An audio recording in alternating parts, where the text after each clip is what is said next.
మంచి వక్త. అన్న కూడా కడతాల్ మాజీ సర్పంచ్, అదేవిధంగా తెలంగాణ రాష్ట్ర సర్పంచుల సంఘం మాజీ అధ్యక్షులు. అన్న మీకు ప్రత్యేక ధన్యవాదాలు. మేము మీ దగ్గరికి వచ్చినప్పుడు పూలే విగ్రహం గురించి అడిగినప్పుడు చాలా సలహాలు ఇచ్చి మాకు కావాల్సిన తోడ్పాటు అందించారన్న, మీకు ప్రత్యేకమైన ధన్యవాదాలు. అదేవిధంగా ఇప్పుడెప్పుడు అని ఎదురు చూస్తున్న మాటల తూటాలు బాణాలతోటి మన బహుజన మేధావి కదిరి కృష్ణన్న గారిని తమ అమూల్యమైన ప్రసంగాన్ని అందించవలసిందిగా కోరుతా ఉన్నాం.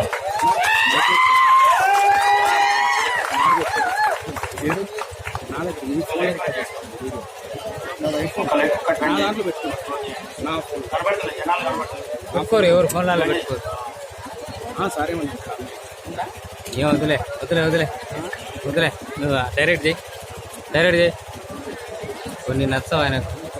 మై పోతేనే అవుతుంది, మై వీడియో పోతేనే అయితే చెప్పాను.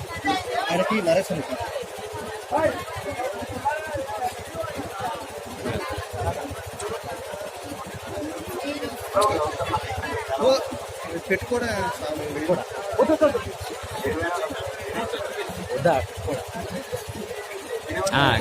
చాలా కథ వేరే ఉంటుంది.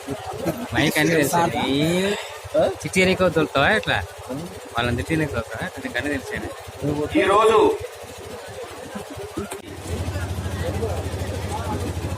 ఏప్రిల్ 11వ తేదీ అంటే చాలా మందికి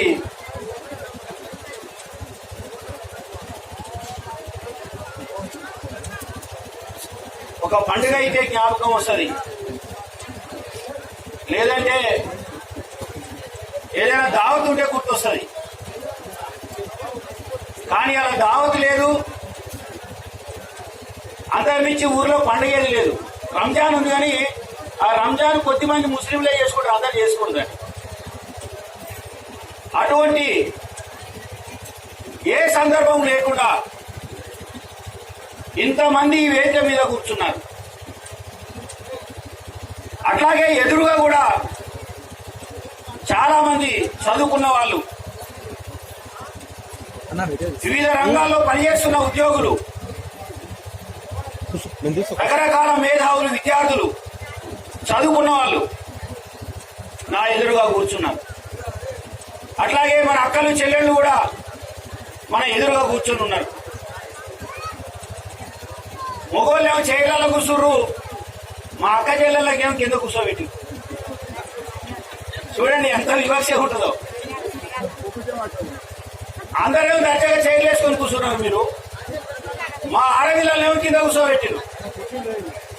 ఇగో ఇలాంటి వివక్ష పోవాలని 150 సంవత్సరాల క్రితం ఈ భారతదేశంలో ఒక తిరుగుబాటు జెండా ఎగరవేసిన విప్లవకారుడు మహాత్మా జ్యోతిరావు పూలే. మహాత్మా జ్యోతిరావు పూలే ఎంత గొప్పవాడో ఇప్పటి వరకు చాలా మంది మన మిత్రులు నా ముందు మీతో షేర్ చేసుకున్నారు, పంచుకున్నారు, మీతో చెప్పారు మీకు. ఎందుకంటే మేము ఇంత దూరం వచ్చేది, ఆయనైనా నేనైనా ఎవరైనా ఇక్కడ కూర్చున్న వాళ్ళందరూ కొన్ని వందల కిలోమీటర్ల దూరం నుంచి వచ్చేది. ఎందుకంటే మా జాతి బిడ్డలకు ఏదో ఒక 4 ముక్కలు చెప్పిపోవాలి. వాళ్ళ కష్టార్జితంతో, వాళ్ళ చెమట చుక్కలతో మేము చదువుకున్నాం. మా అమ్మనాయనలు కూడా అట్లాగే ఉండే, కానీ వాళ్ళు మమ్మల్ని కష్టపడి చదివించినందుకు ఇంత పెద్ద వాళ్ళమైనాం. కోట్లు సంపాదించినాం, పెద్ద పెద్ద కార్లలో తిరుగుతున్నాం, పెద్ద పెద్ద ఉద్యోగాలు సంపాదించినాం, లగ్జరీ ఇళ్లలో తిరుగుతున్నాం.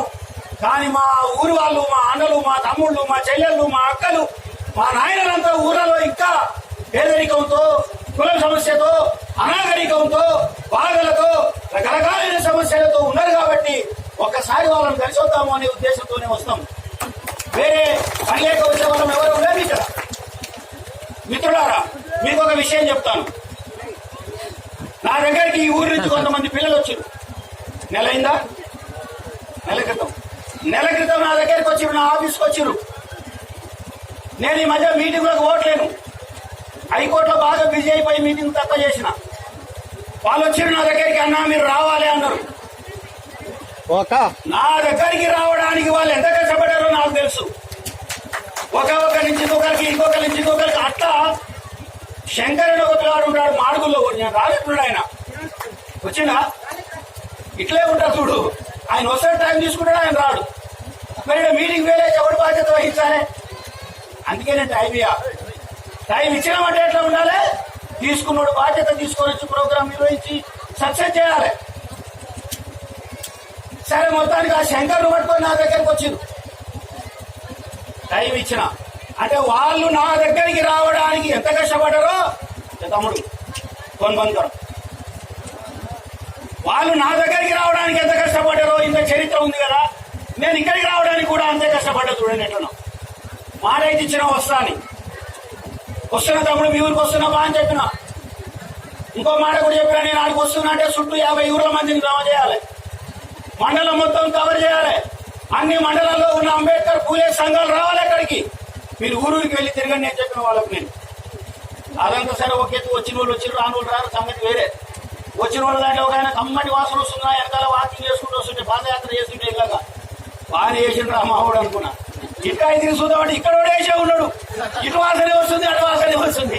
ఇక ఎటు చూడకుండా ముందరికే నడిచినా మళ్ళీ వెనకాల తిరిగితే ఏం ప్రమాదం ఉంది. ఇట్లాంటి సమస్యల్లో ఉన్నాం మేము. అదొక ఎత్తు అయితే ఒక మాట చెప్తున్నా, ఈ రోజు నా మేనత్త చచ్చిపోయింది తినాలి. వాళ్ళ నా మేనత్త అంటే మా నాయన చెల్లెలు. నా కుటుంబంలో ఒక మనిషి చచ్చిపోయింది, మా నాయన చెల్లెలు చనిపోయి తినాలి. అలా నేను ఉండాలి నా వద్ద. మొత్తం మా ఫ్యామిలీలో మళ్ళీ నేనే పెడుతోంది కుటుంబానికి. అన్న కొడుకును అంటే మేనల్లుంది ఆడ ఉండాలి. కానీ నేను ఆడికి పోలే. ఎందుకు పోలేదు? ఒకవేళ ఆ రోజు 190 సంవత్సరాల కింద మహాత్మా జ్యోతిరావు పూలే కేవలం తన మేనతను చూసుకొని ఉంటే ఈ రోజు ఇంతమంది మనం బతికి పట్టగలిగే వాళ్ళమేనా? కాదు. కాబట్టి ఒక మేనత ఎంత ఇంపార్టెంటో అంతకంటే ఎక్కువ మంది ఇక్కడ నా రక్త సంబంధికులైన నా అన్నదమ్ములను కలవడం అంత ఇంపార్టెంట్ అనుకొని చెప్పేసి ఆ ప్రోగ్రామ్ పక్కన పెట్టి మీ దగ్గరికి వచ్చిన. మిత్రులారా, ఒక ప్రోగ్రామ్ అంటే ఇన్ని కష్టాలు ఉంటాయి నాకు తెలుసు. పొద్దున ఉంటుంది ఇప్పుడు ఈ ఆర్గనైజర్స్ కి. ఇప్పుడు మీటింగ్ అయిపోతుంది కదా, పొద్దున ఉంటుంది. అప్పటికి ఒక ఆయన అంటే ఇక్కడ ఉన్న ఏమంటారు దీన్ని, స్టేజ్ వాడు ఫోన్ చేస్తాడు. ఆఖరికి మళ్ళీ గౌడ్ సాబ్ చెప్పి నేను చూసుకుంటా అన్నాడు, చూసుకోమని రేపు పొద్దున ఉంటుంది. పొద్దున ఉంటుంది నీ కథ మొత్తం నీ మీదకే వస్తుంది. ఇగో ఇట్లాంటి సమస్యల మధ్యన ఈ రోజు మన తాత మహాత్మా జ్యోతిరావు పూలే విగ్రహాన్ని ఆవిష్కరించుకుంటున్న మీ అందరికీ ప్రత్యేకమైనటువంటి జై భీములు, అలాగే మీ అందరికీ ప్రత్యేకమైన కృతజ్ఞతలు కూడా తెలియజేస్తా ఉన్నాను సోదరులారా. అట్లాగే ఈ ప్రోగ్రామ్ కు చాలా మంది వచ్చిన వేదిక మీద. మరి వీళ్ళందరి పేర్లు చెప్పాలంటే నాకేం కుదిరితట్లేదు. ఈయన ఉన్నట్టు రప్పరప్పని ఆంజనేయులు అన్నాడు, ఏదో రాములు అన్నాడు, రకరకాలు అన్నాడు. ఇప్పుడు నేనే అనాలి వీళ్ళందరినీ. కాబట్టి మీ అందరికి అన్నట్టు అనుకోండి. అన్నట్టు అనుకొని ఇంతకుముందు మనం చూసిన ఎల్ఎన్ రెడ్డి చాలా అద్భుతంగా మాట్లాడుతున్నా. ఆయన ఎమ్మెల్యే క్యాండిడేట్, మరి కసిరెడ్డి ఎట్లయితే తెలుసులేదు. ఈయన కావచ్చు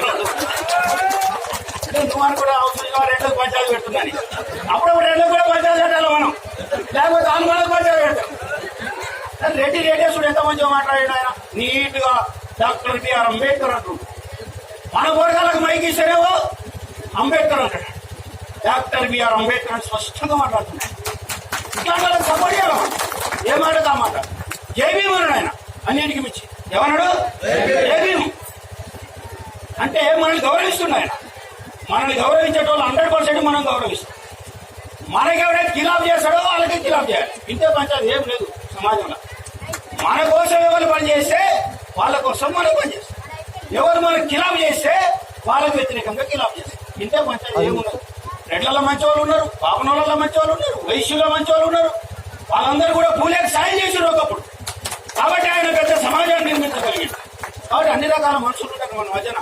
అంతకుమించి తమ్ముడు రామన్న చాలా చక్కగా మాట్లాడండి. ఆయన కూడా నేను అనుకున్నా నన్నే చూపించారా ఆయన, ఇంత మంచి స్పీకర్ ఉన్నాడు, ఈ కదలికించలేదు మీరు వచ్చేసింది వీళ్ళని నేను అనుకున్నా.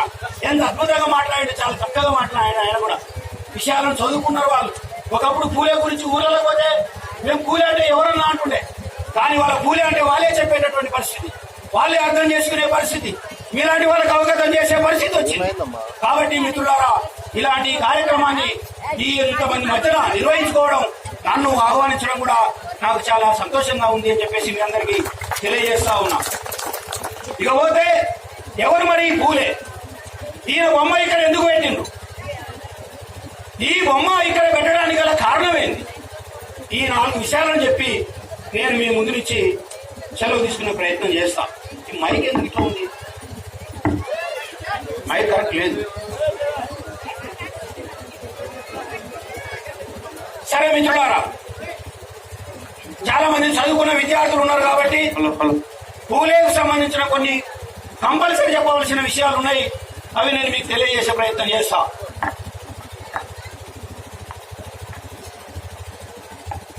మిత్రులారా, ఏదో పూలే అంటే పూలే అన్నట్టు ఉండొద్దు, అంబేద్కర్ అంటే అంబేద్కర్ అన్నట్టు ఉండొద్దు. వాళ్ళ గురించి కనీసం కొన్ని విషయాలైనా మనం తెలుసుకొని ఆచరించే విధంగా ఉండాలి. అది మన గుడిసూపు కావద్దు. ఇప్పుడు రేవంత్ రెడ్డి ముఖ్యమంత్రి అంటే వడ్డీ అడ్డి వారి గుడిసూపు అని ఎట్లా ఇటు పడాడు, అవతల పడాడు, లెక్కల పడాడు. ఉదాహరణకు చెప్తా, ఒక రాజు ఉన్నాడట. ఆ రాజుకు కొన్ని డౌట్లు ఉన్నాయి, అనుమానాలు ఉన్నాయి. పూలే మొత్తం డబ్బు కొట్టించాడు రాజ్యంలో. అరే నాకు 3 అనుమానాలు ఉన్నాయి, నా 3 అనుమానాలు ఎవరు చెప్తే వానికి నా రాజ్యంలో సగం ఇచ్చేస్తాను. రాహుల్ గాంధీ అనుకో రాదు, ఇట్లా ఎవరడు? నాకు 3 అనుమానాలు ఉన్నాయి, ఈ 3 అనుమానాలు ఎవరు తీరిస్తే వానికి సగం రాజ్యం. చాలా మంది డేట్ పెట్టారు, 11వ తారీఖు ఏప్రిల్ 11 సరికొండ గ్రామంలో మీటింగ్ ఉన్నది. ఆడ 4 ప్రశ్నలు అడుగుతావు, 4 ఎవరైతే చెప్తాడో వానికి రాజ్యం ఇస్తా అన్నాడు. 10వ తారీఖు అయితే ఎవరు రావట్లేదు. ఎందుకు? వాడు అసలే రాజాయ. మంచి చెప్తే మంచిది, మంచి చెప్పకపోతే తలకాయ నరికేసాడు వాడు. ఈ అమ్మాయి రాజ్యం లేకపోయా కానీ పోయేది లేదు, తలకాయ కొట్టించుకునేది లేదు, సైలెంట్ ఉండు. పండితులు ఓట్లేరు, రాజులు కింద ఉంటారు, ఇక చిన్న చిన్న రాజులు ఓట్లేరు, మంత్రులు ఓట్లేరు, పెద్ద పెద్ద మేధావులు ఓట్లేరు, న్యాయవాదులు ఓట్లేరు, ఎవరు ఓట్లేరు. ఆఖరికి ఒక మనిషి వచ్చి మన పెద్ద మనిషి లాగా ఎంత బాగా మాట్లాడుతున్నా, ఆయన చక్కగా మాట్లాడాడు. పెద్ద మనిషి అయినా సరే ఆయన దోతి కట్టుకుని మనం పాయింట్ చేసుకున్నాం, కానీ మనకంటే బాగా మాట్లాడాడు ఆయన. ఇట్లాంటి ఆయన పోయిండు మళ్ళీ ఆయన పేరు మీ రాజు చెప్పడం మళ్ళీ వచ్చిందని చెప్పండి. ఎందుకు వచ్చినవు రా? మీ రాజు 4 ప్రశ్నలు ఉన్నాయి కదా, నేను చెప్తాను. కొన్ని అమ్మ పండితులు రాలే, రాజులు రాలే, మండలాధీశులు రాలే, న్యాయవాదులు రాలే, వీడియో రైడ్ కోసి కట్టుకొని వచ్చిండు. నీకు తెలుసా? చెప్పకపోతే నీ తలకాయ పోతాడు. పోయినా పడలేదు పోరా, ధైర్యం ఎట్లుందో వేస్తే ఎటుక కొండకేసిన వస్తే కొండ వస్తే లేకపోతే ఎటుక పోతుంది. ఇక పోయేది ఉంది వానికి మాత్రం. చెప్పండి చలో రాజు చెప్పు అన్నాడు. బాబు చెప్పి రాజా నీ ప్రశ్నలకు సమాధానం చెప్తాడు. వచ్చిండు ఎవరో ఆయన అనుకుంటే ఏ పండితుడు ఎంత పెద్ద మీద ఎవరో వచ్చింది గొల్లమల్లని వచ్చాడు. వానికి ఏమెడతారా? నిజంగానే వచ్చాడు. సరే రమ్మని రా అన్నట్టు. ఇక ఇస్తాయి రాహుల్ గాంధీ కూర్చుంటే ఇస్తాయి, రేవంత్ రెడ్డి కూర్చుండి అనుకో, రాజు గొల్లమల్లని అనుకో, ఈయన రాదనుకో. టికెట్ కూర్చున్నాడా, ఎదురుగాడు గొల్లమల్లని కూర్చుండు మనోడు. అమ్మాయిలు మామూలు కాదు. లేకపోతే నేను రాజు చేసిన సవాల్కి వచ్చిందంటే ఈయన వెనక చాలా పెద్ద కథ ఉన్నట్టుంది. ఈయనతోటి మాట్లాడకుండా సైకిల్ చేస్తా, సైకిళ్లతోటే సమాధానం వచ్చిందంటే కథం అయిపోయింది పంచాయతీ అనుకున్నాడు. మాట్లాడితే దొరికిపోతున్నాం అనుకొని రాజు చూసి ఇట్లా అన్నాడు. ఏం చేశాడు? చూపించాడు. ఎదురుగా ఉన్న మల్లన్న కూడా ఇట్లా చూపించినాడు. అబ్బా రైట్ ఆన్సర్, టిక్ మార్క్, పోరా రైట్ అన్నాడు. ఒక ప్రశ్న పోయిందిగా, మళ్ళీ 2 వేలు లేపినట్టుగా. ఎవరు? రాజు. ఈ మళ్ళీ కూడా 2 లేపిండు. నమ్మ ఇది రైతే చాలా టిక్ మార్క్. రాజు 3 లేపిండు. వీడియో చేసిండు 3 లేపిండు. మీ అమ్మాయి ఏంట్రా అన్నిటికన్నీ కరెక్ట్ చెప్తున్నాడు, ఇది కూడా కరెక్టే. రాజు ఇట్టిట్లా అన్నాడట. ఆడుగు లేచి ఇట్టిట్లా అని వాళ్ళకి కిందపడిగా పోయినాడు. అబ్బా వీడు 4 సమాధానాలు చెప్పిండు రా, 3 అనుకుంటే 4 చెప్పిండు. చాలా వీరికి రాజ్యం ఇవ్వాల్సిందే అన్నాడు. ఇక బయటకు వచ్చినాక రాజు అడిగినట్ట, ఏమయ్యా మాకైతే ఊళ్ళకి అర్థం కాలే, నువ్వు ఏం లేపినావు వాడు ఏం లేపిండు, నువ్వు 2 లేపినావు వాడు 2 లేపిండు, నువ్వు 3 లేపినావు వాడు 3 లేపిండు, నువ్వు ఏమడిగినావు వాడు ఏం చెప్పిండు. అరే నేను రాజును ఒక్కనే రావున్నా, అవునయ్యా నువ్వు ఒక్కనే అన్నాడు. నా తర్వాత నా భార్య రానా, అవునయ్యా నీ భార్యనే అన్నాడు. తర్వాత నరే 3 నా కొడుకు రానా, అవును నీ కొడుకే అన్నాడు. మొత్తం రాజ్యం ఉన్నా, మొత్తం నీదే బాగున్నాడు, ఏం కావాలన్నా ఇంతకంటే అన్నాడు. ఇక ఈ మాటలు పోయి మళ్ళా అడిగారు ఏమరా మళ్ళీగా మాకు ఎవరికి అర్థం కాదు బాయ్. వాడు ఏం అడిగిన నువ్వు ఏం చెప్పినావు రా అన్నట్టు. అంటే మళ్ళా చెప్పినా మనకి ఏం ప్రశ్న అడుగు సైడ్ అడుగుతానే రాజయ్యుడు ఒక గొర్రెని ఇస్తావా అన్నాడు. ఓకే ఒక గొర్రె రెడీ అన్నాడు. ఒకటి సరిపోయినట్టు వాడి 2 ఇస్తావా అన్నాడు. 2 కూడా ఇస్తా అన్న. 2 సరిపోలేదు వాడికి 3 ఇస్తావా అన్నాడు. 3 గొర్రెలు శాంక్షన్ అన్న. అన్ని కూడా సరిపోలేదు మొత్తం మంది ఇస్తావా అన్నాడు. మంద ఇచ్చి నేనేం చేయాలని నేల కొట్టేసి వచ్చిన చూసుకున్నా చెప్పాను. వాడికి రాజ్యం వచ్చింది, రాజుకు సాటిస్ఫాక్షన్ వచ్చింది. ఇప్పుడు మన ముఖ్యమంత్రి పరిస్థితులు అనే వచ్చింది. ఏదో కుడి మన గురించి మీ చేయలేకపోతే రైట్ అయినా కథ అయిపోయింది పడుతుంది. మన పంచాలు అట్లా ఉండదు. ఎందుకు ఉండదు మనం అంటే ఈ దేశంలో ఉత్పత్తిదారులం మనం, ఈ దేశంలో శ్రామికులం మనం, ఈ దేశంలో ఒక మనిషి నడవాలంటే వానికి చెప్పులు కుట్టాల్సింది మనమే, ఈ దేశంలో ఒకటి బట్టలు వేసుకోవాలంటే పని చేయాల్సింది మనమే, ఈ దేశంలో మొత్తం వంట వండిన తర్వాత భోజనం చేయాలంటే చిప్పలు లేకపోతే పల్లెలు తయారు చేయాల్సింది మనమే, ఈ దేశంలో మొత్తం రోడ్లన్నీ మురికిమయమైపోతే మా వాళ్ళు ఏం చేస్తారు జాడు దండ తీసుకొని వడకబెట్టి కొట్టుడు కొడితే ఈ ఊర్లో మురికంతా పోతుంది. ఆఖరికి ఏ పటేల్ అన్న గాని, ఏ దొర గాని, ఏ బ్రాహ్మణుడు గాని, ఏ గొప్పలు అని చెప్పుకుంటూ చచ్చిపోయినాక ఆఖరికి చుట్టాలంతా తీసుకొస్తారు. తీసుకొచ్చి ఏం చేస్తారు సమాధి అక్కడ శ్మశానంలో పెడతారు. భార్య పోతుంది, ఇంకా పోతుంది, కొడుకులు పోతారు, బిడ్డలు వెళ్ళిపోతారు. అవునా కదా అందరూ పోతారు. మనోడు ఒక్కడే ఉన్నాడు. ఇక అవునా కదా ఒక్కడున్న తర్వాత పెట్రోల్ పోస్తాడు. ఏం చేస్తాడు పెద్ద కొడుకు వచ్చి నిప్పంటిస్తాడు. నిప్పంటించినాక ఆయన కూడా పోతాడు. వాని దరిద్రం పాడు కూడా సగం కానీ సగం అట్లే ఉంటాడు. ఎప్పుడు అర్ధరాత్రి 12 గంటలకు అప్పుడు ఎవరు నా జాతి బిడ్డ ఒక మంచి కర్ర తీసుకొని వేరుగా 3 పేపులు వేస్తాడు. లేకపోతే వాడు కూడా వెళ్ళాడు వేసే శవం కాడి పోతాడు. వీని దరిద్రం మేమన్న వాడు వీడు ఇంకా రాలేదేవురా. మళ్ళా పెట్రోల్ పోసి కర్ర తీసుకొని కొడితే సగం కాలింది. ఎంత కాలింది? 99% కాలింది. ఇక ఒకటే మిగిలింది. ఏంటంటే పూరే వలుతలేదు. వీని దరిద్రం మేమన్న వాడు ఈ పాపాలు చేసిండ్రా. ఈయన పూరే వలుతలేదు. అదేనా కదా వాడు ఎంతో మంది ప్రాణాలు తీసుకున్న వాడిని పూరేవలుతలేదు. చెప్తున్నా ఈ రాష్ట్రంలో ఈ దేశంలో ఉన్న అదే కులాలం అనుకుంటే వాళ్ళందరినీ చెప్తున్నా ఆఖరికి మీకు పూరేవలకపోతే స్వర్గం రాదు. మీరు స్వర్గలోకానికి పోలేరు. మీకు స్వర్గలోకానికి పంపించేది మా ఎస్సీ ఎస్టీ బీసీలో ఉన్న పేగరి బిడ్డ.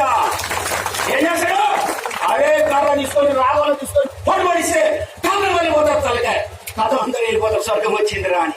ఈ దేశంలో కాలు నడిచే కాంచి మొదలు పెడితే స్వర్గారోహణ జరిగేంత వరకు ఈ దేశంలో ప్రతి అడుగున అడుగున నిలబడేటటువంటి వాళ్ళు మా ఎస్సీలు, మా బీసీలు, మా ఎస్టీలు, ఈ నా జాతి బిడ్డలు అనేటటువంటి విషయాన్ని ఈ సందర్భంగా మనం చేస్తున్నాం. మరి ఇటువంటి బిడ్డల పరిస్థితి ఒకనాడు ఎట్లా ఉంటుండే?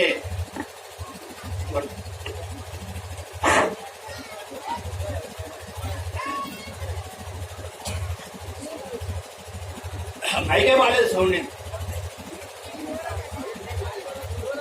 అన్ని పెడతారు. ఇది ఒకటి పోతుంది. ఏదన్నా ఒకటి కథం చేస్తున్నాడు రెడ్సాబ్ మామూలు అన్ని మంచి ఆఖరి ఏడో ఏడగొట్టాడు. బాగుంది. ఓకే నాడు భాగవతం నేర్చుకుంటున్నాడు. వెనకడికి భాగవతం లేపారు కదా. పంతులు లేపరా చిన్నప్పుడు భాగవతం లేపలేదా? ఈ భాగవతాలు లేపుతుంటే కొడుకు వచ్చిందట. నాయన నేను కూడా చేసుకుంటానట. ఏది పంతుతానా అన్నట్టు రే వద్దురాను వద్దు నువ్వు ఇంకా పోయి పండుకోబో అన్నాడు. మరి ఇలా నేర్పుతున్నావు కానీ ఏ ఆ కొడుకులు కాలేకపోతారు నీకెందుకు పోరా అన్నాడు. వీడు పోయి రోజు ఇంటి మంచం వేసుకొని పండుకుంటుండే. ఇక ఇంటి ముందర పంతులు ఏం చేస్తున్నాడు భాగవతం నేర్పుతున్నాడు. కొడుకు మేము మాత్రం నేర్పుతలేదు. అంటే కొడుకు మంచిగా ఉండాలి, ఇతరుడు చడిపోవాలి. ఆఖరికి ఆట ఆడే రోజు వచ్చింది. వేషం కట్టిరు. అందులో ఒక అర్జునుడు వేషం కట్టోడు పారిపోయాడు. నేను కట్టున్నాను. ఊరి అమ్మ ఇప్పుడు ఎక్కడా వేషం వేయకముందు బాగుండే సగం ఆట అయినాక మరి వేషం కట్టకపోతే ఎట్లా? తండ్రి తీసుకోవడం అట్లు తిరుగుతున్నాడు. ఎట్లా అని కొడుకు వచ్చిందట. నాయన నువ్వేం భయపడకు, నేనేస్తా వేసామని. కృష్ణార్జున యుద్ధం నాటకం పేరు, నేనేస్తాను. నువ్వేటేస్తావురా? నేర్చుకోలేదు, నేర్చుకున్నాడే పాడిపోయా. నువ్వేటేస్తావు? లేదు లేదు, నువ్వు రోజు చెప్పేటప్పుడు నేను ఇంటెంత వండుకొని విన్నా, నాకు అంత వస్తుంది, నేను నేర్చుకున్నాను. సరే కట్టులో వేసామన్నాడు. వేషం కట్టి నీకు వచ్చిండు, వాడు బయటకు వచ్చిండు, తెర బయటకు వచ్చిండు. ఎదురుగా అర్జునుడు కృష్ణుడు సంవాదం చేయలేదు కదా. విడి అర్జున కాదు, నిడు అర్జున విడువక నాతో పంతమా పొదలక నాతో వాదమా అనాలి. తెరమైతే వచ్చిండు, వీడే ఎంత కూర్చుండు నిన్నుడే. ఏమంటాడు? విడి అర్జున అంటు అవతల రాట్లే, విడి అర్జున అవతల రాట్లే. గురి అమ్మ వేసే కట్టించేది వేరే కాలం వచ్చే కదా. పండిత పుత్ర పరమశివుడు అంటారేమో, ఎడగాల పరిస్థితి. తండ్రి కోపం ఒక్క తనవేనాడట, తనగానే కింద పడ్డాడు. కింద పడి పాట పాడుతాడు. విడి అర్జున కాదు, నిడు అర్జున విడువక నాతో వాదమా వదలక నాతో పంతమా. మీరు బాధ పాడుతున్నాడు. మళ్ళీ ఏవారికి ఏమంటాడు? విడి అర్జున అంటు మళ్ళా వదల రాట్లే. విడి అర్జున మారా అంటుంటాను. రాట్లేదు నాయన. అమ్మ నా కొడక ఎంత పని చేసేది కదా, నువ్వు ఇప్పటికి ఇచ్చే తీసుకోదని వచ్చి మళ్ళీ ఒక తరం తిన్నాడట. మళ్ళా కింద పడ్డాడు. అంటే ఏమంటాడు? విడి అర్జున కాదు, నిడు అర్జున. అంతేనేమో సాగుకు వస్తుంది, లేసేనేమో పీక్తుంది. ఏంద్రా కర్మ అని చెప్తే ఆడు పండుకొనిన్నాడు కాబట్టి పండునే వస్తుంది, లేసా ఇంటంతో పండుకొని. ఇప్పుడు నా పరిస్థితి అదే ఉంది చూడు. మంచి మోక విగ్రహం మైకి పోతుంది. అటు ఇటు కవర్ చేసి మళ్ళీ పులే కాడికి వద్దామంటే మైకి పోతుంది.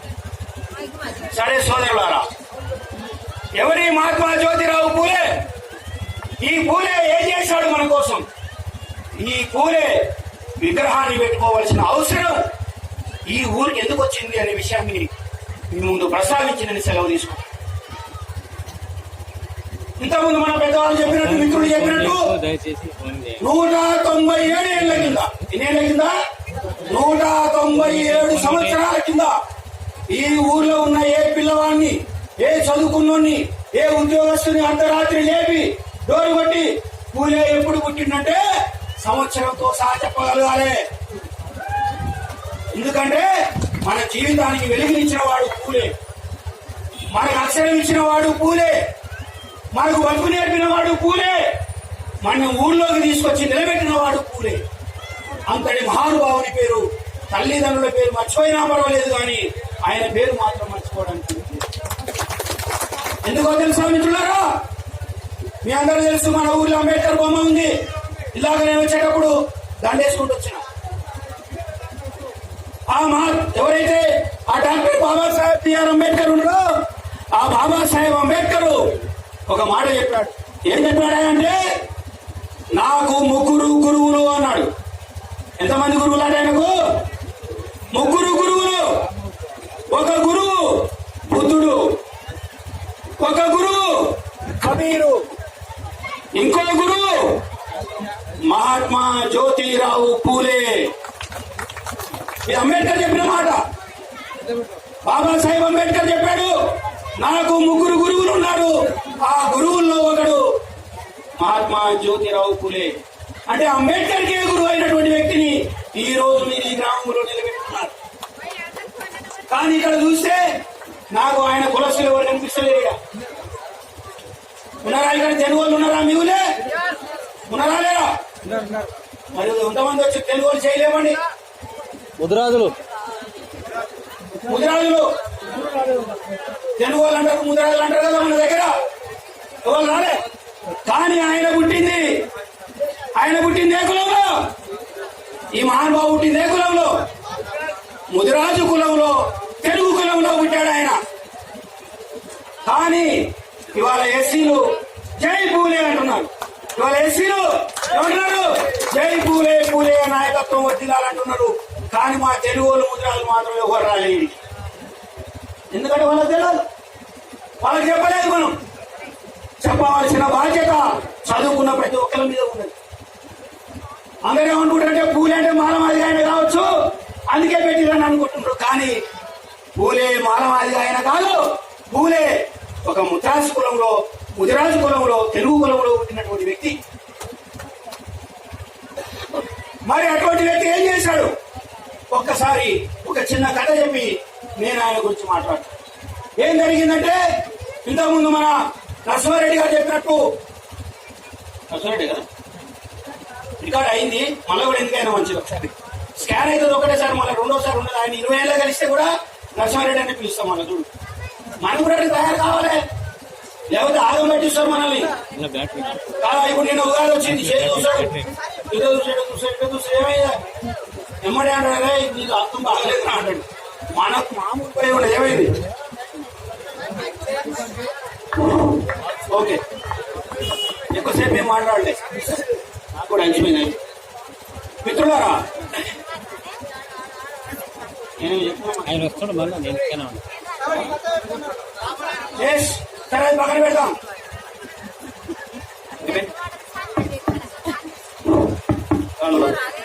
ఓకే మైక్ హలో హలో ఓకేనా. సరే ఒక రెండు సంఘటనలు చెప్పి నేను ముగిస్తా. ఆయనకు 13 సంవత్సరాల వయసులో పెళ్ళయింది. ఇంతకుముందు మనలో చెప్పాను, అసోరెడ్డి సాబ్ చెప్పిండు. 13 సంవత్సరాల వయసులో పెళ్ళయింది ఆయనకు. ఆయన భార్య వయసు 9 సంవత్సరాలు. అది ఇద్దరికి మధ్యలో 4 ఏళ్ళు తేడా. ఇద్దరికి సంసారం అంటే తెలియదు, ఇద్దరికి కుటుంబం అంటే తెలియదు, అసలు పెళ్లి అంటే తెలియదు. అటువంటి సందర్భంలో పెళ్లి చేసిన వాళ్ళు చేస్తే ఆయన స్కూల్కి పోతుంది. మరి అప్పటికి కూడా ఇప్పుడు 8వ తరగతో 9వ తరగతో చదువుతున్నాడు. థర్డ్ ఫారం అందరూ ఆ రోజుల్లో, థర్డ్ ఫారం 4th ఫారం అని ఉంటుండే. స్కూల్కి వెళ్ళాడు. స్కూల్కి వెళ్తే అదే స్కూల్లో ఒక బాబునోళ్ళు ఆడున్నాడు. ఉన్నాడు అమ్మేవాళ్ళు బాబునోళ్ళు. ఓకే ఓ బాబునోళ్ళు ఆడున్నాడు ఆ స్కూల్లో. ఆయనకి ఈయనకు మంచి దోస్తానం. ఆయన పెళ్లి స్టార్ట్ అయింది. చెప్పినాడు, అరే పూలే నా పెళ్లి అవుతుందా, నువ్వు నా పెళ్లికి రావాలంటే వస్తుందా అనే ఉంది, దోస్తానం కదా వస్తాను. ఇప్పుడు నరసింహారెడ్డి సార్ పిలిచే పోతే అన్న ఒక ముద్ద తినిపోండి వద్దంటాం. ఇప్పుడు ఆయన అన్నాడు కానీ నేను చెప్తున్నా వద్దనే అన్నాడు. నాకు కూడా అంత టైం లేదు కానీ చెప్తాను. తినంటే పోతామా లేదా, పెడతా అంటే ఆశ, కొడతా అంటే భయం. పెళ్లికి రా అంటే పోయిండు. ఎవరి పెళ్లి పోయిండు, బాబు నోళ్ళకి రాని పెళ్లి పోయే వరకు అందరూ ఊరేగుతున్నారు. ఆ రోజుల్లో ఏమంటారు దాన్ని, బరాత్ తీస్తున్నారు. బరాత్ అంటే కొట్టుకుంటా ఎగురు కూడా పోతారు ఊర్లో, పెళ్లి పిల్లగాని పైన కూర్చోబెట్టి. పోతుంటే అందరూ చూసిరు, ఈయన ఒక్కడే డిఫరెంట్ ఉన్నాడు పిల్ల మనిషి. ఎందుకు డిఫరెంట్ ఉన్నాడు, వాళ్ళకి ఇంత పొడుగు పిలకలు ఉంటాయి, ఈయనకు పిలక లేదు. ఆయనకు బెల్ట్ ఉంటుంది. బెల్ట్ అంటే సైన్యం బెల్ట్ ఉంటుందా ఉండదా, వాడు కూడా రేపు పొద్దున మీరు అయ్యా గారు అడుగురు బెల్ట్ ఉందో లేదు. బెల్ట్ ఉంటుంది, ఆయన బెల్ట్ ఉంది, ఈయనకు బెల్ట్ లేదు. ఈయన రుమాలు కట్టుకుని వాళ్ళు రుమాలు కట్టుకోలే. మన వాళ్ళు పెద్ద మనుషులు ఊళ్ళలో రుమాలు కావు, పెద్ద మనుషులు రుమాలు కట్టాడు. అక్కడ రుమాలు కట్టుకున్నాడు. ఈయన జన్యం లేదు. వాళ్ళందరికీ జన్యాలు ఉన్నాయి, అందరికి పిలకలు ఉన్నాయి, ఈయనకు ఒక్కరికి పిలకలేదు. గుర్తుపెట్టారా, ఎవరు రాను అన్న, అయ్యా నేను పలానా ముత్రాసుల పిల్లవాడిని. అమ్మ కొడుక, నువ్వు మా పెళ్లికి వస్తావా, మా పెళ్లిలకు వచ్చుడే కాక బరాతులో తిరుగుతావా, బరాతులో తిరుగుడే కాక మమ్మల్ని ముట్టుకుంటావా, ఎంత కోరా నీకు తెలుగుడా అని అలా ఒక దెబ్బేసి ఓ కొడుక పెళ్లిలో తిరిగి చంపేస్తా ఉన్నా. బయటకు వచ్చిండు, ఏం అర్థం కావట్లే, ఎందుకు కొట్టిండు నన్ను, ఖాళీ పలానా ఆయన కొడుకు నన్ను ఎందుకే కొట్టిండు, ఇది ఎక్కడ అన్యాయం, నేనేమన్నా, నేనేం తప్పు చేసినా, పిలిస్తేనే వచ్చిన పెళ్లికి, పిలవంది నేను రాలే కదా, పిలిచి కొడతారా, ఇది ఎట్లా సంగతి అని పోయి తండ్రికి చెప్పిండు, నాయన నన్ను కొట్టిరు పలానా బాబను, ఎందుకు పోయినవరు వాళ్ళ జోలికి, మనం అంటారు ఊళ్ళలో, ఎందుకు పోయినవరు వాళ్ళ జోలికి, ఊళ్ళలో పటేళ్ళు కొట్టరు, మనకన్నేం పటేళ్ళు కొడతారు తెలంగాణలో, అక్కడేమో బాబులు కొట్టిన అనుకో, ఇంటికి పోయి పటేళ్ళు కొట్టిందంటే మరి ఎందుకు పోయినావు ఆయన అడిగి అంటాడు. మనం ఊరి ఏమో ఉత్తర కొట్టే కూడా అడగడా, ఏమో పటేళ్ళు ఎందుకు కొట్టావు నా కొడుకుని అన్నాడా అనడు, ఎందుకంటే మళ్ళీ పొద్దున పటేళ్ళు ఈయన పని కూడా చేస్తాడు. ఈ ఎందుకు వచ్చినావు వస్తా ఈ పటేలతో నాకెందుకు ఎందుకు పోయినావు ఆ కాపోల జోలికి అంటాడు. ఆ కాపోల మీద మనవాడాడు మంచోడు కాడా, కొన్ని సంవత్సరాలు కొడుకాల జోలి పోకురా అంటాడు. మళ్ళీ కొంత పైగా ఇది ఎక్కడ పాపం పంచాయతీ పడ అయిపో ఏం అర్థం కాస్తే ఇక పోయి ఆ చెరువు కట్ట కాడ కూర్చున్నాడు. ఊరి బయట చెరువు ఉంటుంది కదా, ఆ చెరువు కట్ట కాడ కూర్చొని ఏడుస్తున్నట. ఎందుకో నన్ను పెళ్లికి పిలిచిలేదు, నేను పెళ్లికి పోయినాక నాకు ఇది అన్నం పెట్టకపోగా ఆ తిరుగుతుంటే ఊరికే పెళ్లిలో ఆ బరాతులో తిరుగుతుంటే ముత్రాస్వామి మహిళలకు వస్తావారా అని చెప్పి నా వీబంతా బల కొట్టింది కదా అని ఏడుస్తున్నాడు ఆయన. ఇది కూడా పని చేద్దాం లైట్ పని రైట్. మంచి కనపడాలి వాళ్ళు నాకు, మా వాళ్ళు, మా రక్త సంబంధం వాళ్ళు. ఎవరి పొద్దున కనపడే ఎవరు నువ్వు అంటూ ముఖం మంచిగా చూడు బిడ్డ. పైసలేం అడగలే, మళ్ళీ అట్లా అనుకునేది పైసలు అడిగేటప్పుడు నేను పొద్దున వచ్చాను, ఏం అడగా. మహా అయితే ఎప్పుడన్నా వస్తే ఇంత పువ్వు అడుగుతా. ఓకేనా? పెడతారా లేదా? పెట్టాలా మీరు ఎందుకరికైనా? నేను మీ పెద్ద కొడుకు సొంతని. ఆయన చెప్పిండు పటేలు ఎంఏ పిహెచ్డి చేసిన, ఎంఏ పిహెచ్డి చదివినా, మళ్ళా ఎంఏ చదివినా, మళ్ళా ఎంఏ చదివినా, ఎల్ఎల్బి చేసిన, పిహెచ్డి చేసిన, మళ్ళా పిహెచ్డి చేసిన, టీబీడీ చేసిన, పీజీడీసీఏ చేసిన, డీసీఏ చేసిన, మళ్ళీ ఇప్పుడు పిహెచ్డి చేస్తున్నా. ఎందుకు తెలుసా? హమ్ కిసీ సే కమ్ నహీ హై. మనం ఎవరి కంటే తక్కువ కాదు. We are equal all of you. ఈ రాష్ట్రంలో అందరికంటే పెద్ద రేటు ఎంతలో నేను కూడా అంతే, నీకంటే నేను తక్కువ కాదు. ఒకవేళ నేను పెద్ద బాబా నాయనంటే చిన్నజీవిస్తాము ఆయన పేరు ఏం పేరు, ఇంకొక ఆయన పేరు చాగంటి కోటేశ్వరరావు, నేను పెద్దోన్నంటే నేను చెప్తా నీకంటే 1 ఇంచు పెద్దోన్నేరా నేనని చెప్తా. ఎందుకు? వాళ్ళకు మంత్రాలు వస్తాయి, నాకు మంత్రాలు వస్తాయి. వాళ్ళ శ్లోకాలు వస్తాయి, నాకు శ్లోకాలు వస్తాయి. కౌశల్య సుప్రజ రామ పూర్వ సంధ్య ప్రవర్తతే ఉత్తిష్ట నరశార్దూల కర్తవ్యం దైవమాహైనికం ఉత్తిష్ట ఉత్తిష్ట గరుడధ్వజ ఉత్తిష్ట కమలాకాంత త్రైలోక్యం మంగళం కురు మాతా సమస్త జగతాం మధుకైటవారే వక్షోభిహారిణి మనోహర దివ్యమోహర శ్రీ స్వామిని జనప్రియదాన శేషాద్రిశేఖర విభో తవ సుప్రభాతమరయుక్తలోచనే భవతు ప్రసన్న ముఖ చంద్ర మండలే విధిశేఖరేంద్ర వనితాభిరర్చితే వృషశైలనాథ దైతే దయానిధే అత్ర్యాది ఋషయా రావా. వాళ్ళంటారు రాయితారే అమ్మ మీరు కొడుతుంట తింటారా వాడు మీకు 4 మంది ఉండరు అంటారు వాళ్ళు.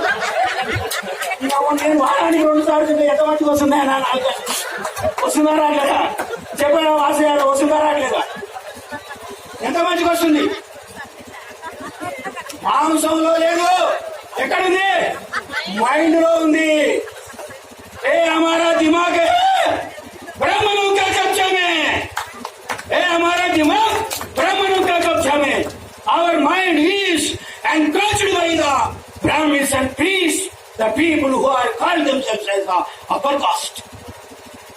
ఆవిడ మన చెప్పాలి నేను చెప్పిన ఒక ఆయన పాత్రను తీసుకొచ్చి పెట్టారు టీవీలో, మీరు చూసుంటారు చాలా మంది. ఆయన పచ్చాలు చదువుతున్నాడు. నేనన్నా ఆయన చిలుకూరి బాలాజీ టెంపుల్ వచ్చాడు, పెద్ద పీఠ రంగరాజన్. ఆయన అన్నాడు పచ్చాలు చదువుతుంటే నేను చెప్పిన నువ్వు ఎక్కువ మాట్లాడితే నీకంటే 10 పచ్చాలు చదువుతా, నువ్వు ఒక్కటి చదివే లోపు నేను 10 లేపుతా. మంచిగా తిరుగుతుంది నాకు 4 ఏం కాదు. చాలా మంది అంటారు మీరు ఆ తుంగ తింటే జరగదని. ఇగో ఈ లైట్ కనిపెట్టినోడు కొడు తుంగ తిన్నోడే, ఇగో ఈ మైకు కనిపెట్టినోడు కొడు తుంగ తిన్నోడే, అదేమంటారు కానీ డీజే కనిపెట్టినోడు కూడా కొడు తుంగ తిన్నోడే, ఈ కెమెరా కనిపెట్టినోడు కొడు తుంగ తిన్నోడే, సెల్ ఫోన్ కనిపెట్టినోడు కొడు తుంగ తిన్నోడే, బస్సు కనిపెట్టింది కొడు తుంగ తిన్నోడే, ట్రైన్ కనిపెట్టింది కొడు తుంగ తిన్నోడే, విమానం కనిపెట్టింది కొడు తుంగ తిన్నోడే, హెలికాప్టర్ కనిపెట్టింది కొడు తుంగ తిన్నోడే. నీ వానికి లేని ఎందుకు వస్తుంది మనకు నాయన. కలడులో దేశపురందరి గంధర్వం శంకరమనావాయుడు ఏ నదీ తన బ్రహ్మమిత్రుడు శిశులను గడబట్టి పెట్టుకుని ఆయుర్వేదం 2 పత్రులు చుట్టి మాన సంబంధం తగ్గి వృక్షారటిని అని మౌనివరం చేరి భక్త నమస్కరించి జపవే నాకు నీవి శిశకోటి తోడగూడంగానే ప్రార్థింపడం చేపర్శించి గాయక గణిక కుటి లవశస్సి ఇందురావురా బచ్చాలు ఎందుకు వస్తారు 4 మందం. అది ఎంత ఎక్కువ తింటే మంచిగా అయితే చూసుకోండి బిడ్డ. సైంటిస్టులు అవుతారు, డాక్టర్లు అవుతారు, ఇంజనీర్లు అవుతారు, ఐఏఎస్ ఆఫీసర్లు అవుతారు. తిండిలో లేదు, దిమాగ్లో ఉందంతా. दिमाग है हमारा कब्जा में होना है, दिमाग है ब्राह्मणों का कब्जा में. इसके लिए हम अनटचेबल बनता है. అది పోరాటం. అందుకే ఆ పెద్ద మనిషి గురించి చెప్తున్నా. అంటే ఈ తుంగల గురించి ఎందుకు వచ్చినట్టే అక్కడికి అంటారు కాబట్టి మనల్ని అనకుండా చేద్దామని నా పంచాది. ఎవడంటే ఇది చెప్పి మన కజరకృష్ణ వాడు వచ్చాడు మా ఊరికి 6 డిగ్రీలు చదువుకున్నాడు. వాడు ఫుల్ వేస్తాడా బాబు, వారానికి 2 సార్లు వేస్తాడా, మీరు సప్పుడు చెప్పరని చెప్పురాదు. ఇప్పుడు మళ్ళా పూలే దగ్గరికి వస్తాను పెద్ద మనిషి మన తాత. ఎవరైనా చెప్పాలి. తాత తాత అంటే ఎంత కడుపు నిండా ఉంటుందో తెలుసా? మన తాత ఎవరో దూరంగా సారు గారు అంటే అది రాదు లెక్క. తాత అంటేనే కడుపు నిన్నట్టు ఉంటుంది. నాకైతే ఆయన తాతనే అంట. ప్రతి సంవత్సరం ఏప్రిల్ 11వ తారీఖున ఒక 4 సంవత్సరాల క్రితం దాకా ప్రతి సంవత్సరం 5 లక్షలు పెట్టి ప్రోగ్రామ్ చేస్తుంది. నేను ఒక 4-5 సంవత్సరాలు 3-4 సంవత్సరాలు అయిందంటే కొద్దిగా ఇబ్బందుల వల్ల తగ్గించిన. కాబట్టి సోదరులారా, పూలే గురించి మీకు ఆ విషయాన్ని తెలియజేస్తాను. వెళ్ళి ఆయన ఎక్కడ కూర్చున్నాడు? చెరువు కట్ట దగ్గర కూర్చొని ఏడుస్తున్నాడట. అక్కడి నుంచి ఎస్సీలు పోతున్నారు. ఎస్సీల వేషం ఎట్లుందంటే కాళ్ళ నిండా బురద ఉంది, ఒంటి మీద బట్టలు లేవు, చిన్న గోసి పెట్టుకున్నారు, చిన్న గోచి బాత, ముఖమంతా నల్లగా, ముఖం అంతా దుమ్ము పెట్టున్నది, నెత్తిన బెండ తట్ట పెట్టుకొని పోతున్నారు. పొద్దున్నాక పని చేసి ఆయన చెరువు కట్ట మీద కూర్చున్నాడు. వీళ్ళు పోతూ ఏం చేసి ఆయన చూసిరట. అరే అని నవ్వుతున్నాడట. అప్పుడు ఆయన అనుకున్నాడు, నేను దెబ్బలు తిని ఏడుస్తున్నా, అవమానం జరిగిందని. కానీ ఇంతకంటే ఎక్కువ అవమానం జరిగింది వీళ్ళకు. ఎందుకంటే బట్టలు లేవు, కాళ్ళకు బురద ఉన్నది, ముఖం మీద దుమ్ము ఉన్నది, నెత్తిన ఒక పాడుబడ్డ తట్ట ఉన్నది. నాకంటే ఎక్కువ ఏడవలే వీడు, కానీ నాకంటే ఎక్కువ సంతోషపడుతున్నాడు. అంటే వీళ్ళకి ఇంకా వాళ్ళు చేస్తున్నది బానిసత్వం అని తెలియలేదు. వాళ్ళు చేస్తున్నది ఏంటి? ఈ దేశంలో స్లేవరీ అని అర్థం కాలేదు. కాబట్టి వీళ్ళకు చదువు చెప్పవలసిన బాధ్యత నా మీద ఉన్నదని చెప్పేసి ఆ రోజే ఆయన డిసైడ్ చేసుకొని 1848 నుంచి 1852 వరకు దాదాపు పూణే పట్టణంలోనే దాని చుట్టుపక్కలనే 18 పాఠశాలలు పెట్టినటువంటి ఒక గొప్ప మానవీయ మూర్తి మహాత్మా జ్యోతిరావు పూలే. మిత్రులారా, టైం లేదు, అంతకుమించి మైక్ సహకరించలేదు నాకు. ఇంకొక సంఘటన చెప్తాను పూలే మహాత్ముని గురించి. చాలా విషయాలు మన వాళ్ళు చెప్పారు, కానీ ఇంకొక 2 విషయాలు చెప్తాం మీకు. ఏంటంటే వాళ్ళు స్కూల్ పెట్టిరు. స్కూల్ పెట్టిన తర్వాత మరి ఆడపిల్లలకు చదువు చెప్పడానికి ఒక టీచర్ కావాలి. ఆయనంటే మగవాళ్ళకి చెప్తాడు, మరి ఆడపిల్లలకు ఎవరు చెప్పాలి? ఈ ఆడపిల్లలకు చదువు చెప్పడానికి తన భార్యను దగ్గర కూర్చోబెట్టుకున్నాడు. ఎంత గొప్ప పురుషుడు చూడండి ఆయన. ఎవరు చేయనంత గొప్ప త్యాగం చేసిన మహానుభావుడు. భార్యను పక్కన కూర్చోబెట్టుకొని అంటే ఒక మాట చెప్తా, గాంధీ కూడా అప్పుడే పెళ్ళైంది.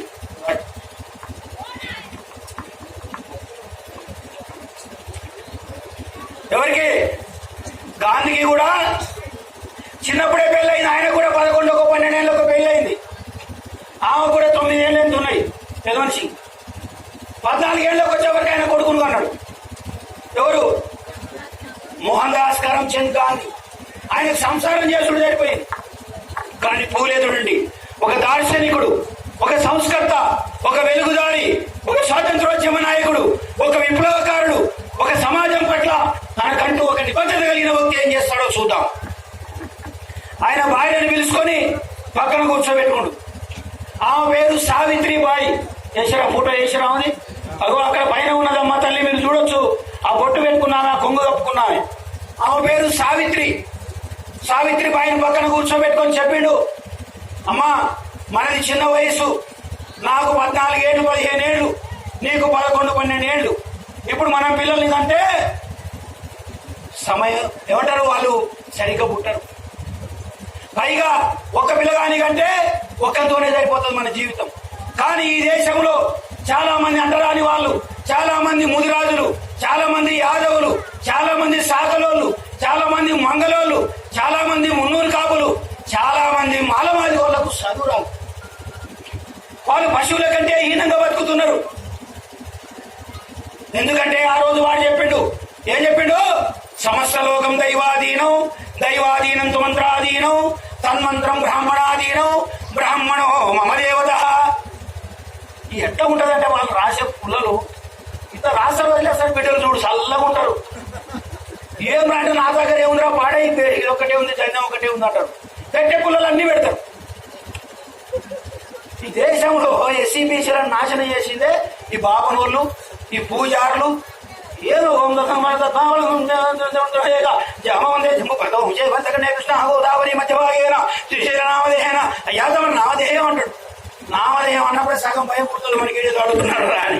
అయ్యా నా పేరు వెంకయ్య నామధేయస్య, తమ తండ్రి గారి నామధేయం ఆ సోమయ్య నామధేయస్య. చదివి ఏం చేస్తాడు? శటగోపురం పెడతాడు నెత్తిన. శటగోపురం అంటే సంస్కృతంలో శటం అంటే చెప్పులు, గోపురం అంటే ఎత్తైనవి. శటగోపురం అంటే ఎత్తైన చెప్పులు నెత్తిన పెడతాడు. నువ్వేతో చేతితో దండం పెడతావు, నువ్వు చేతితో దండం పెడతాడు చెప్తాడు. మన ఇంట్లో మోసం చేస్తాడు. మన బీసీలు మొత్తం, మన యాదవులు, మన కుర్మోళ్ళు, మన మున్నూరు కాపోళ్ళు, మన తెలుగోళ్ళు, మన ఊళ్ళో సాగలోళ్ళు, మంగళోళ్ళు, వీళ్ళందరికీ రిజర్వేషన్లు ఉన్నాయి. వీళ్ళకి రిజర్వేషన్ తెచ్చినవాడు డాక్టర్ బాబాసాహెబ్ అంబేద్కర్, వాళ్ళ గురువు మహాత్మా జ్యోతిరావు పూలే. ఇక్కడికి రాడు, రేపు పొద్దున కొబ్బరికాయ తీసుకొని ఆడిపోతారు. వాడు మంచిగా 12 తమలపాకులు, 8 ఒక్కలు, ఒక రైక ఉడుపు, ఒక కొత్త గుడ్డ, 10,000 రూపాయలు, 4 ఖర్జూరలు అన్ని తీసుకొని సంకన వేసుకొని ఏం చేస్తాడు? తదేవనం తదావనం తదేవ ఆఖరికి నీ కొంప ముచ్చిపోతాడు. కాబట్టి ఈ దేశంలో వాడు చెప్పిన శ్లోకం వేల సంవత్సరాలుగా మనల్ని బానిసలు చేసింది. ఏదా శ్లోకం? సమస్త లోకం దైవాధీనం. ఈ లోకం మొత్తం దేవుని కింద ఉందట. అంటే లోకం మీద ఎవరున్నాడు? దేవుడు. సమస్త లోకం దైవాధీనం. సమస్త లోకం దేవుని యొక్క ఆధీనంలో ఉంది. ఓకే, మంచిదే. దైవ ఆధీనంతు మంత్రాధీనం. ఈ దేవుని మీద ఎవరుందంటే మంత్రం ఉంది. మొత్తం లోకం మీద దేవుడు, దేవుని మీద మంత్రం. తన్మంత్రం బ్రాహ్మణాధీనం. ఆ మంత్రం మా బాబురాల చేతిలో ఉంది. బ్రాహ్మణో మమ దేవత. పితముడ కొడుకులారా, రాముడు కృష్ణుడు దేవుడు గారా, మేము అసలైన దేవుడు అని మంత్రం చదువుతున్నాడు. సమస్త లోకం దైవాధీనం. దైవాధీనంతో మంత్రాధీనం. భయమవుతుందా? అమ్మ వీడు మంత్రాలు చదివిపోతుంది, పోతున్న పంచాయతీ. నోటి వాడి తమ్ముడు నువ్వేం భయపడకు, నేను ఉన్నా. హైకోర్టు అడ్వకేట్ అసలే పోయి భయస్తుంది కూడా కాదు. ఏమన్నా ఆడడం దోస్తాడు మళ్ళా. ఏం భయపడకు. ఎందుకంటే నేను తప్పైతే తప్పు చదవా. తప్పు ఒకవేళ నా నాలుక సగానికి పోయండి నేను చెప్పే మంత్రం తప్పైతే. ఎందుకంటే ఒక్క మాట కూడా చదవదాటేవాడిని కాదు. చెప్తున్నా, ఎవడవాడు? సమస్త లోకం దైవాధీనం. దైవాధీనంతో మంత్రాధీనం. తన్మంత్రం బ్రాహ్మణాధీనం. బ్రాహ్మణో మమ దేవత. నేనే దేవుళ్ళో ఉన్నాడు. చూడు, రేవంత్ రెడ్డి ముఖ్యమంత్రి అయినా మా నాన్న, నేను వేరే ఉద్దేశంతో అంటే నా సోదరుడు నేనే భావించి అంటున్నా. మా ఆమె కూడా అడేలామనే నీకు తెలుసు కాడు చెప్పిన ఇంట్లో ఉన్నది పంచదారు. ఇప్పుడు ఇంత పెద్ద మనిషి చక్కగా మాట్లాడి చక్కగా నేను అభిమానిస్తున్నా. బట్ ఈయన జెండా వేసుకోగలడా? రేపు పొద్దున చెప్పవన్నా. రేపు పొద్దున రేవంత్ రెడ్డి జెండా వేసుకోగలడా? మన ఎమ్మెల్యే కసిరెడ్డి నారాయణ రెడ్డి జెండా వేసుకోగలడా? వేసుకోలేడు. ఎందుకో అదే చెప్పిన వాడు. సమస్త లోకం దైవాధీనం. దైవాధీనంతో మంత్రాధీనం. తన్మంత్రం బ్రాహ్మణాధీనం. బ్రాహ్మణో మమ దేవత. అసలు ఈ పటేళ్ళంతా వాళ్ళకి వ్యతిరేకంగా పోరాటం చేయాలి. మేమేమన్నా కడప కేబుల్ లేని వాళ్ళం, మాది వాళ్ళు చిన్న పనులు చేసుకొని రోడ్లు ఊడ్చుకుంటా, చిన్న కుండలు చేసుకుంటా, ఈ బట్టలు చేసుకుంటా బతికేటోళ్ళం. మా మీద ప్రయోగం కాదు మీరు చేయాల్సింది, వాళ్ళ పని చేయాలి మొదలు. ఎందుకంటే మిమ్మల్ని కూడా బానిసలే చేశారు. అలా బ్రాహ్మణోస్యముఖమాసిత్ బాహురాజం జకుతా గురు దర్శయద్వైష పదవాగా అభ్యాం శూద్రాన జాయతే. వీడు ఏమన్నాడు? రాదు ఏమంటే గట్టిగా అసలు పోయి ఇప్పుడు ఒక్కడు చూస్తున్నాడు. వీడు ఎప్పుడు వదులుతాడా పోయా రాదు. నిజంగా ఇప్పుడు అయిపోయినాక ఉంటుంది. ఆల్రెడీ పైన వాసన వస్తుంది. నాకు ఎవరు వేసే ఉన్నాడు. ఇక వాళ్ళ కింది దిగినోడు వాడు కూడా చూస్తాడు. ఎప్పుడు వదులుతాడు రా వీడు, ఇంకా వదులుతలేడు. మైకి వదిలితే సప్పుడు పోవాలని మింగి రావాలి. ఇప్పుడు ఇంటికి వచ్చాడు మింగి తగ్గలేదు. అక్కడ ఎదురుగా బొమ్మ ఉంది. ఆయన బిర్రుగా చూస్తున్నాడు. కొడుకులారా తాయితో తోలు తీస్తా అంటున్నాడు. ఇంత బాధలో ఉన్నారు మన వాళ్ళ పంచాలి. మిత్రులారా, భార్యను పక్కన కదా వదిలేద్దాం. చాలా పెద్ద పంచాయతీ నాది, కానీ ఇప్పుడు కాదు. 6 గంటలకు ప్రోగ్రామ్ స్టార్ట్ చేస్తే ఇంకా ఇంతమంది ఎక్కువ ఉండాలి. ఇంతమంది ఉంటే తక్కువ వస్తుంది నాకు గొంతు.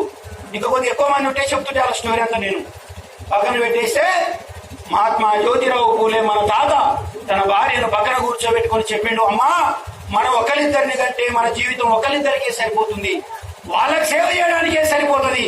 వాళ్ళకు సంపాదించడానికే సరిపోతుంది. కాబట్టి మనం అట్లా కాదు. ఈ దేశంలో కోటాను కోట్ల మంది కోసం పనిచేద్దాం. ఈ దేశంలో కోటాను కోట్ల మంది కోసం విజయాలు వేద్దాం. ఈ దేశంలో కోటాను కోట్ల మంది కోసం అక్షరాలు నాటుతాం, దేశంలో కోటాను కోట్ల కోసం విజ్ఞానాన్ని ముందర పెడతామని చెప్పేసి ఆయన భార్య చెప్పాడు. మన ఇద్దరం పిల్లలు పుట్టుకోకుండా ఏం చేద్దాం, వైద్యుడి దగ్గరికి వెళ్ళి ఏమంటారు దాన్ని మెడిసిన్ తీసుకుందాం, పిల్లలు పుట్టకుండా చేసుకుందాం, అప్పుడు ఈ సమాజం కోసం పర్ఫెక్ట్ గా సహాయం చేయగలుగుతామని చెప్పేసి ఈ దేశంలో త్యాగనిస్తున్నటువంటి వాళ్ళిద్దరు డాక్టర్ దగ్గర పోయి అడిగారు, అయ్యా మాకు పిల్లలు పుట్టకుండా చేయమన్నారు. అప్పుడు వాళ్ళు ఏం చేసినట్టు డాక్టరు ఆకుపస రాసి కడుపులోకి తాగిపిస్తే పిల్లలు పుట్టకుంటారు. వాళ్ళు మీరు చేస్తారా త్యాగం? 100 రూపాయలు ఇలాంటి వాడు ఏమంటాడు, ఏ పూల లేదేం లేవా నాకడాడు ఉన్నాయి 100 అంటాడు. అవునా కదా? ఒకవేళ ఇచ్చిన వాళ్ళతో పెద్ద పంచాయతీ ఉంటుంది, ఏమైనా 100 తీసుకుంటే నా పేరు లేదంటాడు. మన వాటిని మర్చిపోతే పాంప్లెట్ నా పేరు లేదంటాడు. ఇప్పటి నుంచి అందుకే నేను ఏం చెప్తాను, పోరాడు పాంప్లెట్ చేయకూడదు అని చెప్తా. ఎందుకు వచ్చినా కూడా ఏం చేస్తానంటే అనుకున్నాడు కూడా, అరే నీ పేరు లేదు చూడరా, నువ్వు 400 ఇచ్చినా నీ పేరు ఉండవు తారా అంటాడు. వీడు మరింత రెచ్చిపోతాడు, చూసావా పటేలా చెప్పి 400 తక్కువ ఉన్నాయని, పటేల్ చెప్తే కూడా ఎవరా నా పేరు అంటాడు. ఇట్లాంటి పంచాయతీలు అయితే అందుకే చూడండి ఆయన ఏం చేసిండు, ఇంత వేలాది మందికి చదువు చెప్పాలంటే అప్పుడు మనకు చదువు లేదు, చదువు మొత్తం వాళ్ళ చేతుల్నే. ఎవరి చేతులు? ముగ్గురే, బ్రాహ్మణ క్షత్రియ వైశ్య. వర్ణానాం బ్రాహ్మణో గురు, వర్ణానాం బ్రాహ్మణో గురు. వీళ్ళు ముగ్గురికే చదువు, మిగతా కులాలకు చదువు లేదు. బ్రాహ్మణో అస్య ముఖమాసత్ బాహురాజన్యకుతాః గురు తదస్య యద్వైషః పరవాగాభ్యాం శూద్రా న జాయతే. ఏం చెప్పాడు శాస్త్రంలో? బ్రాహ్మణో అస్య ముఖమాసత్, బ్రాహ్మణుడు ముఖంలో పుట్టిండు, బ్రహ్మదేవుని ముఖంలోంచి బాబునాయన పుట్టిండట. బాహురాజన్యకుతాః, భుజాల నుంచి క్షత్రియులు పుట్టినట. గురు తదస్య యద్వైషః, తొడల నుంచి కౌటోలు పుట్టినట. పరభాగాభ్యాం శూద్రా న జాయతే, కాళ్ళలో నుంచి శూద్రులు పుట్టినట. ముఖం వల్ల బాబనోళ్ళు, భుజాల్లో క్షత్రియులు, తొడల్లో వైశ్యులు. ఇక మిగిలినంతా కాళ్ళలోకెళ్ళే. మిగిలినంటే ఎవరు? రెడ్డి, వెల్మ, కమ్మ, మునూరు కాపు, ముదిరాజు, తెనుగు, సాకలి, మంగలి, కమ్మరి, కుమ్మరి, యానాది, ఎరుకల, సవర, ఎన్ని పేరు చెప్పాలి? అన్ని కులాలు. పద్మశాలి, మేరీ, ఎన్ని కులాలు ఉంటే వాళ్ళందరినీ మీరు కాళ్ళలోకి వెళ్ళి పుట్టిర్రా అన్నాడు. అందుకే చదువుని చేతిలో పెట్టుకున్నాం, బానిసలు చేశాడు. ఆ దానికోసమే మహాత్మా జ్యోతిరావు పూలే తన పిల్లలు కనకుండా తన భార్య ఈ దేశంలో బానిసత్వానికి కారణం ఏమిటి అంటే వాళ్ళకు చదువు లేకపోవడమే. కాబట్టి వాళ్ళకు చదువు చెప్పి వాళ్ళని జ్ఞానవంతులు చేసి వాళ్ళను బానిసత్వం నుంచి విముక్తి చేస్తామని చెప్పి ఈ దేశంలో బానిసలు పెట్టి చదువు చెప్పి మనందరినీ మనుషులుగా తీర్చిదిద్దినటువంటి మహాత్మా జ్యోతిరావు పూలే విగ్రహాన్ని ఈ రోజు మీ ఊర్లో స్థాపించినందుకు మీ అందరికీ ప్రత్యేకమైన ధన్యవాదాలు, అభినందనలు తెలియజేస్తూ మళ్ళా ఎప్పుడైనా ఇక్కడ ఉన్న యూత్ ఒక క్యాడర్ క్యాంప్ పెట్టుకోవాలి. ఇట్లా పబ్లిక్ మీటింగ్ లో కాదు, పబ్లిక్ మీటింగ్ లో మనం ఏం చేయలేం. క్యాడర్ క్యాంప్ పెట్టుకోవాలి 100 మందితోటి, 50 మందితోటి. ఇక్కడ రెడ్డి సాబ్ ఉంటాడు, ఆయన సహకరిస్తాడు, మంచి మనసు ఉన్న వాళ్ళు ఉన్నారు, వాళ్ళు హెల్ప్ తీసుకొని క్యాడర్ క్యాంప్ చెప్తే మీరు ఎట్లా బతకాలి, మీకు ఎడలింపు లక్షణాలు ఏంది, ఏం చేయాలనేది నాలాంటి వస్తే ఒక హాఫ్ డే క్లాస్ పెట్టుకుందాం. ఇట్లా మీరు అభివృద్ధి జరగాలని అమ్మ మీ అందరికి నేను ఒకటే మాట చేతులు జోడించి చెప్తున్నా, మీ బిడ్డల్ని చదువు మాత్రం ఆపించకండి. వాడు ఒకవేళ తిక్కశకలు చేస్తే తన్నైనా సరే వానికి చదువు చెప్పించండి. మీ కడుపు కట్టుకున్నా పర్వాలేదు కానీ మీ బిడ్డలు చదవాలి. ఈ ఊళ్ళో ఒక కలెక్టర్ కావాలి, ఈ ఊళ్ళో ఒక ఎస్పీ కావాలి, ఈ ఊళ్ళో ఒక ఇంజనీర్ కావాలి, ఈ ఊళ్ళో ఒక డాక్టర్ కావాలి. అది ముఖ్యంగా మాలమాదిగల నుంచి కావాలి, ఆ తర్వాత బీసీ వర్గాల నుంచి కావాలి. అప్పుడే మీకు ఆత్మగౌరవం వస్తుంది, అప్పుడే మీకు రెస్పెక్ట్ వస్తుంది, అప్పుడే మిమ్మల్ని ఎవరా రామ అనేటోడు ఏం రామయ్య అంటాడు, ఎవరా వెంకటిగా అనేటోడు ఏం వెంకటయ్య అంటాడు, ఎవరా సామ్యులుగా అంటాడు సామ్యులు. నేను చూసిన రెవెన్యూ రికార్డులో రాస్తాడు వెంకటిగా అని రాస్తాడు, పేరే అని పేరు పట్టదారి పేరు వెంకటిగా, దాని పేరు రాంగా. ఇది ఎక్కడి పాపం రా, పేరే వెంకటిగా ఉంటుందా రాయనన్నా ఈ భూమి మీద పాడువాడ. అది మా వాళ్ళకే ఉంటుంది, మళ్ళీ ఎస్సీ బీసీలకు మాల మాది వాళ్ళకే ఉంటుంది, మళ్ళీ బయట ఉంటుంది. ఈ వ్యవస్థ పోవాలి, ఈ అసమానతలు పోవాలి. ఈ దేశంలో ప్రజలందరూ సర్వ సమానతలతో బతకాలి. బతకాలంటే చదువు ఒక్కటే మార్గం, బతకాలంటే విద్య ఒక్కటే నిలబెడుతుంది, బతకాలంటే అధికారంలో కూడా రావాలంటే దానికి కారణం చదివే. కాబట్టి అమ్మ మీ బిడ్డల్ని చదివించండి. మీ బిడ్డలు మీరు ఉపవాసం ఉన్నా పర్వాలేదు కానీ మీ బిడ్డలు చదివించాలి. మా అమ్మ నాయన ఒకనాడు ఉపవాసం ఉన్నారు నా కోసం. మా అమ్మ నాయనకు మేము 5 సంతానం, తిండుండకపోవు. సాయంత్రం పూట ఈ అల్లప్పుడు వచ్చి ఒడ్లు దంచి అన్నం వండి పెడుతుంది మా అమ్మ మాకు. అప్పటికెల్లా నిద్రపోయేది కొన్నిసార్లు, తిండి ఉండేది కాదు. కానీ ఆగస్టు తోటి ఎంఏ చేసిన నచ్చలే నాకు, మళ్ళీ ఎంఏ చేసిన సరిపోలే, మళ్ళీ ఎంఏ చేసిన సరిపోలే, పిహెచ్డి చేసిన ఎల్ఎల్బి చేసిన ఎల్ఎల్ఎం చేసిన లేదు, మళ్ళా పిహెచ్డి మొదలు పెట్టిన అయిపోయింది. ఇప్పటికి కూడా మళ్ళా చదువుతున్నా. నేను చెప్తున్నా నా చివరి శ్వాస వరకు ఏదో ఒక డిగ్రీ చదువుతూనే ఉంటా, అది ఏమన్నా ఉన్నది. ఎందుకంటే మళ్ళీ రేపు ఎవడన్నా ఒక చిన్నది చేస్తాం వచ్చి అరే కృష్ణ నీకంటే ఎక్కువ చదివినాడు అనుకో, నాకు సచిన కూడా చెప్తుండదు. అందుకే ఆయనకంటే ఎప్పుడు 2 డిగ్రీలు పైన ఉండాలి, నేను 2 డిగ్రీలు పైన ఉండాలి. ఎవడైతే నిన్ను అంటరానోడు అన్నాడు, ఎవడైతే నిన్ను ఊరికి దూరంగా పెట్టిండో, ఎవడైతే నీకు హక్కులు కల్పించలేదో, ఎవడైతే ఈ నేల మీద నడవనీయలేదో, ఎవడైతే నువ్వు ఉమ్మేస్తే ఈ భూమి అడ్డుపడతాడన్నాడో, ఎవడైతే నువ్వు గుళ్ళకపోతే ఆ దేవుడే అడ్డుపడతాడన్నాడో వాళ్ళందరి తలగొట్టినట్టుగా ఒక 2 అడుగులు పైనే ఉండాలి.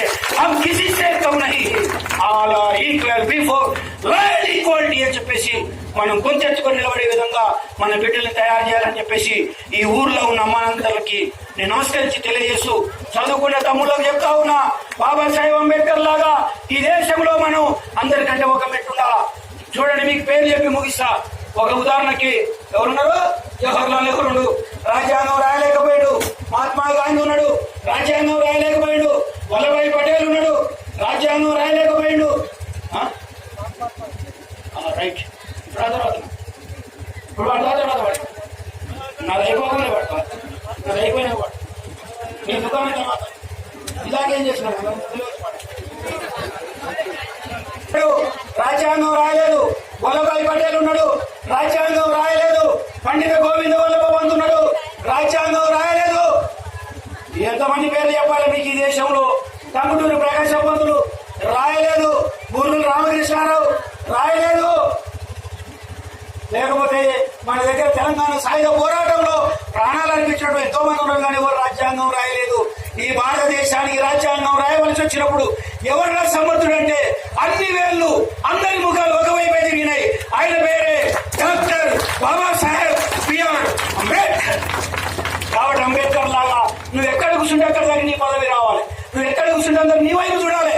నువ్వు వాళ్ళకి పోయాయా కాంచన్ కాలం వస్తా అయ్యా కొంచెం నాకు ఎమ్మెల్యే ఎంపీటీసీ అట్లా కాదు. వాళ్ళే వచ్చి నువ్వైతే బాగుంటుందయా అనాలి, నువ్వైతే పర్ఫెక్ట్ ఉంటావయా అనాలి. ఆ రకంగా మన ఎబిలిటీస్ పెంచుకోవాలి, మన శక్తి సామర్థ్యాలు పెంచుకోవాలి. 10వ తరగతి ఫెయిల్ అయినోడు చెప్తున్నా, వచ్చే సంవత్సరం కల్లా మళ్ళీ 10వ తరగతిలో ఫస్ట్ క్లాస్ మార్కులతో కావాలి. మీ అమ్మ నాయన కండ కడుపు పెట్టుకొని మీకు చదివిపిస్తున్నారు, కడుపు కాల్చుకొని చదివిపిస్తున్నారు. మీరు 10th క్లాస్ పాస్ అయితే అయిపోయింది. ఇక ఆ డీటెయిల్ పెట్టుకోవాలి, వాళ్ళకి రాయాలి, ఫోన్ పెట్టుకోవాలి. సాయంత్రం కాగానే మూలలు తిరగాలి. తల్లిదండ్రులు లేక పెళ్లి చేస్తాం, అట్లా చూస్తున్నాం. అంతేనా? అయిపోతుంది కదా, పెళ్లి అవుతుంది. వివాహం విద్యానాశనం, శోభనం సర్వనాశనం, ఇంకేమో పని అయిపోతుంది. మళ్ళీ రొట్టికి చెడ్డది ఎవడి. అట్లా కాకుండా మన బిడ్డలందరూ బాగా చదువుకొని ఉన్నత స్థానాల్లోకి వచ్చి అందరూ గర్వపడేలాగా ఉండాలని మీ అందరికీ మీ అన్నగా నా సలహాలను అందిస్తూ, మీ అందరూ కూడా ఏ విధమైనటువంటి అవమానం జరిగినా ఎలాంటి సమస్య ఉన్నా నాకు ఎప్పుడైనా మీరు కాంటాక్ట్ చేయండి.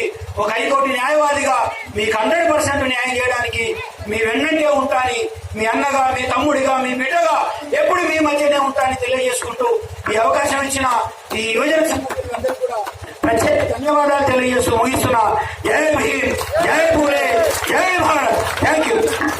Please subscribe for news channel. ఈ వీడియో గాని మీకు నచ్చినట్లయితే లైక్ చేయండి మరియు షేర్ చేయండి.